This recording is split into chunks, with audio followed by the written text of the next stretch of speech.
India కూటమి భాగస్వాములు CPI నాయకులు కోదండరామ్ గారు తెలంగాణ జనసమితి హాజరై ఈ రోజు కాంగ్రెస్ పార్టీని గెలిపించడానికి ముందుకొచ్చిన మా కమ్యూనిస్టు సోదరులకు కూడా మనస్ఫూర్తిగా నేను అభినందనలు తెలియజేస్తున్నా. మిత్రులారా, నిన్న మొన్న కార్యక్రమాల ఒత్తిడి వల్ల కొన్ని పార్టీల నిర్ణయాల వల్ల సిపిఎం సిపిఐ తెలంగాణ జనసమితి నాయకులతో మాట్లాడి ఎన్నికల్లో వారి సంపూర్ణమైన మద్దతు తీసుకోవడానికి ఆలస్యమైంది. ఇప్పుడు ఆ సంప్రదింపులకు ఉప ముఖ్యమంత్రి బట్టి విక్రమార్క గారిని కాంగ్రెస్ పార్టీ వారికి బాధ్యత ఇచ్చిండ్రు.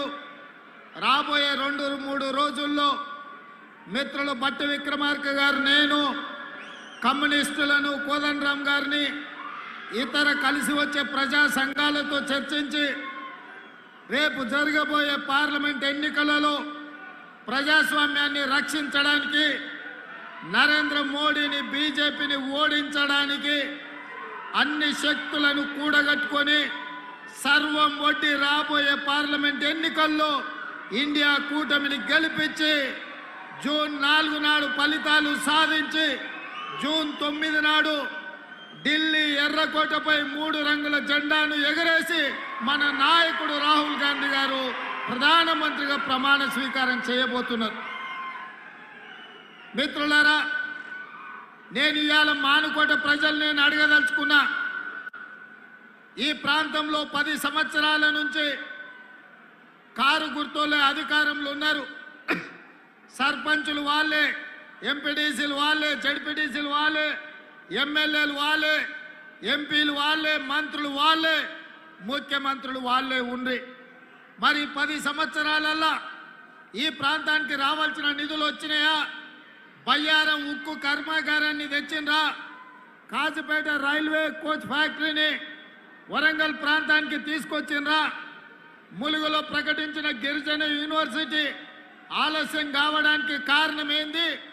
ఈ ప్రాంతంలో సాగునీటి ప్రాజెక్టులు పూర్తిగాక సీతారామ ప్రాజెక్టు అట్లనే ఎండబెట్టి కాళేశ్వరాన్ని కూలగొట్టి పాలమూరు రంగారెడ్డి ఎత్తిపోతల్ని పడావు పెట్టి ఈరోజు తెలంగాణను దివాలా తీపిచ్చారు.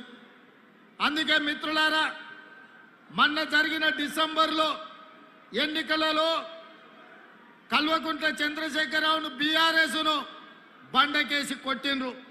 100 మీటర్ల గోతి తీసి పాతి పెట్టింది మీరే కదా.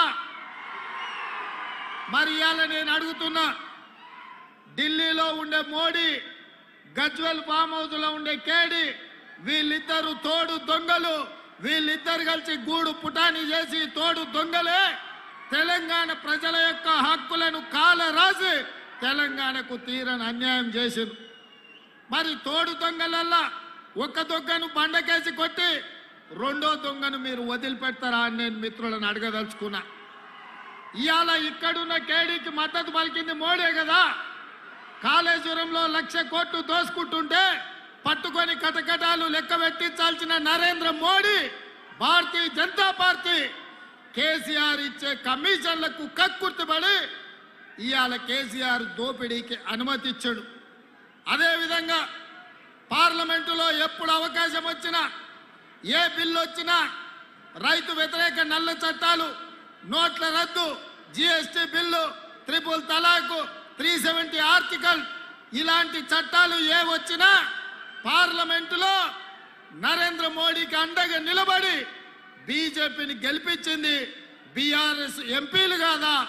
మీ స్థానికంగా ఉండే మాలోతు కవిత కాదా అని నేను అడుగుతున్నా.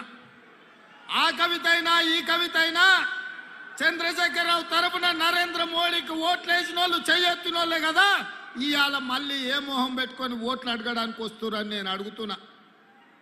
తండ్రిని ఇంటికి పంపిర్రు, తండ్రి కథ అయిపోయింది, ఇక బిడ్డ వంతు వచ్చింది.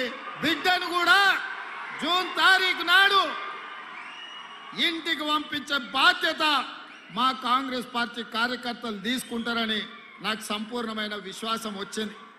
అందుకే మిత్రులారా, ఇవాళ ఈ ప్రాంతంలో